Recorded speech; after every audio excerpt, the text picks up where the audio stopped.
আমরা লড়াই করে গেছি।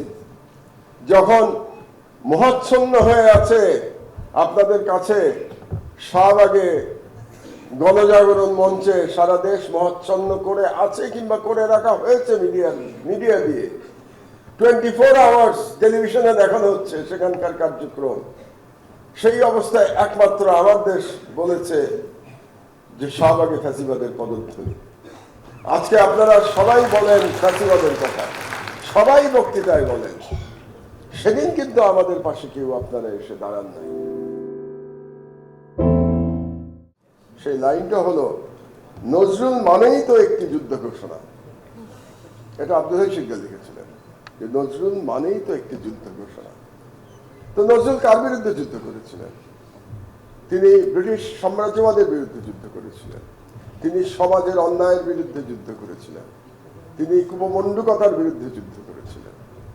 অর্থাৎ যেখানে যা কিছু অন্যায় তিনি দেখেছেন তার বিরুদ্ধে তিনি যুদ্ধ করেছেন।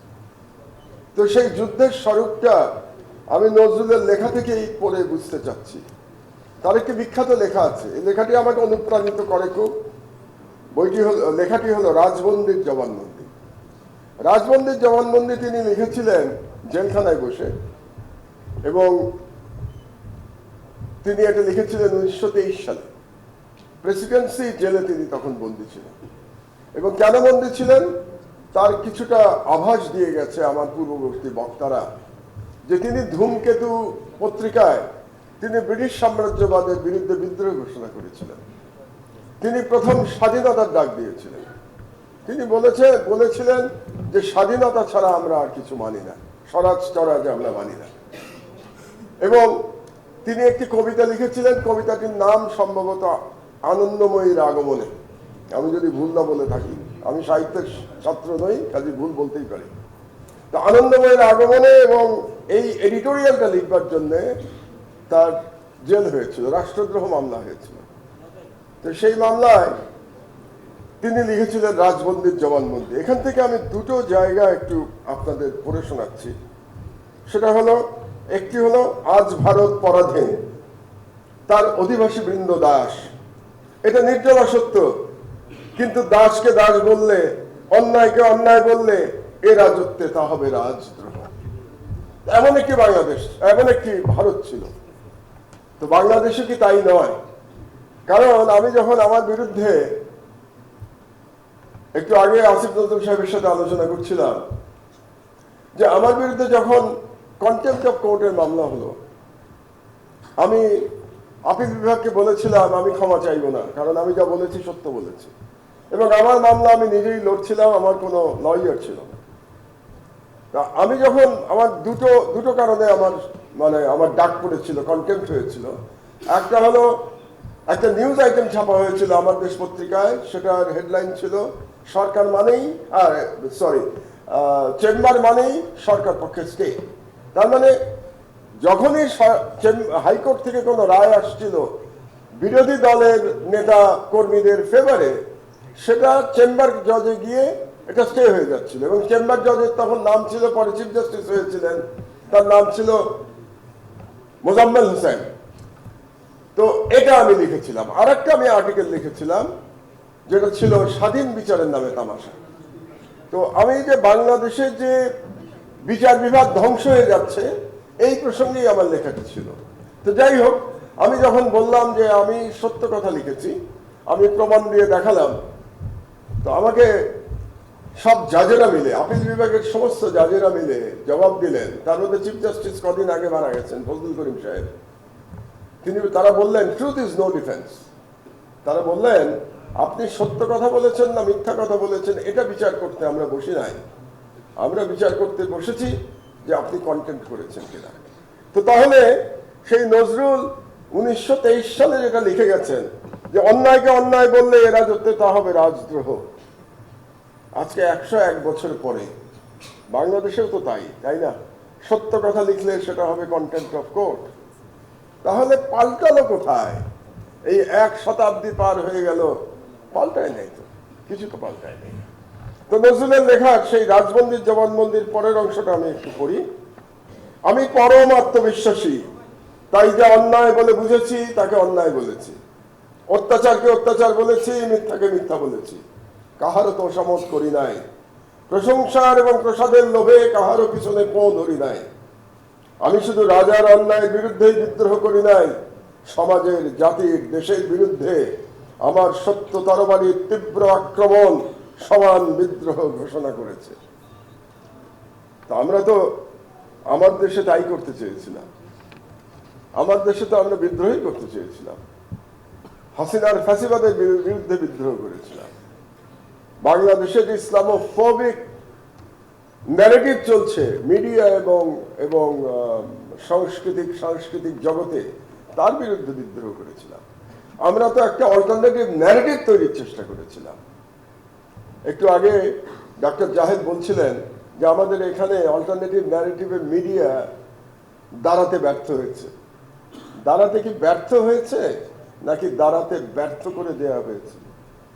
আমরা তো চেষ্টা করেছিলাম, আমাদেরকে তো দাঁড়াতে দেওয়া হয় নাই। আমরা কি বুঝি আজকে আমরা যারা আলোচনা করছি এখানে, আমরা তো আপনার মতামতকে আমার মতামত দিয়ে খণ্ডন করতে চাই। আমরা তো এরকম একটি পরিবেশ চাই যেখানে আপনার কথা আপনি বলবেন, আমার কথা আমি বলবো, জনগণ ঠিক করবে বা পাঠক ঠিক করবে কার কথা ঠিক কার কথা ভুল। আপনি কেন আমাকে আমার কথা বলতে দেবেন না? আপনি তো আমার দেশকে তার কথা বলতে দেন নাই। একটু আগে আমার কলিগ বলল যে গত 11 বছর ধরে রাস্তায় রাস্তায় ঘুরে বেরিয়েছে। কই, সমাজ তো আমাদের পাশে এসে দাঁড়ায় নাই। আজকে যারা বাংলাদেশের বড় বড় সব মিডিয়া পার্সোনালিটি, সাংস্কৃতিক জগতের দিকপাল, কেউ তো আমার দেশের পাশে এসে দাঁড়ায় নাই। আমরা লড়াই করে গেছি। যখন মোহাচ্ছন্ন হয়ে আছে আপনাদের কাছে, শাহবাগে গণজাগরণ মঞ্চে সারা দেশ মোহাচ্ছন্ন করে আছে কিংবা করে রাখা হয়েছে মিডিয়া দিয়ে, 24 আওয়ার্স টেলিভিশনে দেখানো হচ্ছে সেখানকার কার্যক্রম। সেই অবস্থায় একমাত্র আমার দেশ বলেছে যে শাহবাগে ফ্যাসিবাদের পদধ্বনি। আজকে আপনারা সবাই বলেন ফ্যাসিবাদের কথা, সবাই বক্তৃতায় বলেন, সেদিন কিন্তু আমাদের পাশে কেউ আপনারা এসে দাঁড়ান নাই। এটাই বাস্তবতা, এটা বাস্তবতা। এবং কোন পত্রিকায়, লিডিং পত্রিকায় আমার দেশ বন্ধ হওয়ায় এবং আমি গ্রেফতার হওয়ায় আনন্দ প্রকাশ করা হয়েছে। দিনের পর দিন টক শোতে বড় বড় দিকপালরা ডিফেন্ড করেছে শেখ হাসিনাকে যে আমার দেশকে বন্ধ করা কেন সঠিক কাজ ছিল। তো যে কথাটা আমি বলতে চাচ্ছিলাম, তাহলে নজরুল যে জন্য লড়াই করেছিলেন, এখানে আমি প্রাসঙ্গিকতার প্রশ্নটা আসছি যে নজরুল যে কারণে লড়াই করেছিলেন সেটা আজও প্রাসঙ্গিক। এই জন্য নজরুল জুলাই বিপ্লবের জন্য প্রাসঙ্গিক। এই জন্য আপনারা দেখেছেন যে আজকের তরুণ সমাজ জুলাই বিপ্লবের সময় দেয়ালে দেয়ালে নজরুলের কবিতা লিখে রেখেছে। কারণ নজরুল তো সর্বরকম অন্যায়ের বিরুদ্ধে, সর্বযুগে নজরুল প্রাসঙ্গিক, এতে কোনো সন্দেহ নাই। তো কাজেই আমি মনে করি এখন একটা সুযোগ এসছে আমাদের, জুলাই বিপ্লবের ফলে একটা সুযোগ এসছে যে কোন সুযোগটা আমরা চাই। আমরা তো চাই না কোনো মিডিয়া বন্ধ হোক, এটা আমরা চাইতে পারি না। আমরা চাই সবার যেন কথা বলার সম অধিকার থাকে। আমরা কথা বলবো, কাউকে যেন গায়ের জোরে, যেভাবে আমার দেশকে বন্ধ করে দেওয়া হয়েছিল, 11 বছর ধরে বন্ধ রাখা হয়েছে, এরকম ভাবে যেন কেউ কোনো বন্ধ নেই। এবং মজার কথা কি জানেন, 11 বছর পরে এখন আমরা লড়াই করছি আবার পত্রিকাটা চালু করবার, কিন্তু সমাজ থেকে, রাষ্ট্র থেকে, সরকার থেকে যে ধরনের সহযোগিতা আমরা প্রত্যাশা করি সেটা কিন্তু এখনো পাচ্ছি না। নানা রকম বাধা আমাদেরকে অতিক্রম করতে হচ্ছে। ব্যুরোক্রেসির নানা রকম বটলনেক কিন্তু এখনো আটকে রেখেছে আমাদেরকে। আজকে ক মাস হয়ে গেল, 3 মাস হয়ে গেল। আমি তো মনে করি সরকারের দায়িত্ব ছিল তাদের এগিয়ে আসা, তাদের জিজ্ঞেস করা উচিত ছিল আমাদেরকে যে কি লাগবে, আপনাদের পত্রিকাটা বের করার জন্য কি লাগবে। আমি জানি সরকারের বিভিন্ন অংশের সদিচ্ছা আছে, আসিফ নজরুলেরও সদিচ্ছা আছে যে আমার দেশ বেরোক, কিন্তু বের হোক সদিচ্ছা থাকা আর একটা পত্রিকা বের করা যে তার মধ্যে যে পার্থক্য, এটা আসিফ নজরুল সাহেব ভালো জানেন, কারণ তিনি মিডিয়ার লোক, তিনি মিডিয়াতে জীবন কাটিয়েছেন। তিনি জানেন যে একটা পত্রিকা বের করা, চালানো কত কঠিন। এবং এই যে 11 বছর ধরে এক শেখ হাসিনার দানব সরকার আমার দেশকে বিভিন্নভাবে ধ্বংস করে গেছে, সেখান থেকে এখন যে আমরা খুব দ্রুত পত্রিকাটা চালাবো, সেইটা চালানোর জন্য যে সহযোগিতা দরকার, সরকারের সকল অংশে সেই সহযোগিতা এখনো নাই। এটা হচ্ছে বাস্তবতা। আমাদেরকে দৌড়াতে হচ্ছে বিভিন্ন লোকের কাছে, আমাদের রিকোয়েস্ট করতে হচ্ছে, এবং কোন কোন ব্যুরোক্রেট এমন ভাব করছেন তারা যেন আমাদেরকে করুণা করছেন। তারা আমাদেরকে করুণা করছেন, যদিও আমাদের লড়াই অবশ্যই মূল লড়াইটা লড়েছে তরুণ সমাজ, কিন্তু আমরা যে গত 16 বছর ধরে লড়াই করে গেছি, সেই লড়াইয়েই তো আলটিমেটলি শেখ হাসিনার পতন হয়েছে, এবং সেই পতন হওয়ার ফলেই বর্তমানে যে সরকার ক্ষমতায় আছে তারা ক্ষমতায় আসতে পেরেছে। কিন্তু এখন যখন সেই সরকারের বিভিন্ন ব্যুরোক্রেসি এমন ভাব দেখায় যে তারা আমাদেরকে করুণা করছে, তখন মনে হয় আসলে কি পরিবর্তন হলো বাংলাদেশে, নাকি এখনো পুরনো মানসিকতায় আমরা আটকে আছি। আমার বক্তব্য আমি দীর্ঘায়িত করব না। আমার আগে লম্বা বক্তব্য আমরা শুনেছি অনেক, এরপরে আসিফ নজরুলের বক্তব্য শুনবো। শুধু শেষ কথা হচ্ছে যে এই যে লড়াই, এবারকার যে তরুণ সমাজের যে লড়াই, এই লড়াইটা শুরু হয়েছিল কিন্তু একটি বৈষম্যহীন সমাজ গঠন করবার থেকে এটা শুরু হয়েছিল। আর নজরুল কি অসাধারণ সাম্যের কথা বলে গেছে। আমরা যদি সাম্যের কবি বলি, নজরুলের থেকে বড় সাম্যের কবি আর কে আছে? তো তাহলে বৈষম্যহীন সমাজের জন্য যে লড়াই, সেই লড়াইয়ে নজরুল প্রাসঙ্গিক থাকবে না তো কে প্রাসঙ্গিক থাকবে? একটু আগে কবি আব্দুল হাই শিকদার একটা কবিতার কথা বলেছে, এবং সে বলেছে যে শ্রেষ্ঠ লাইন কবিতা হিসেবে। আমি তার সাথে একমত। আমি আরেকবার ওই কবিতার লাইনটা বলছি। গাহি সাম্যের গান, মানুষের চেয়ে বড় কিছু নাই, নহে কিছু মহিয়ান।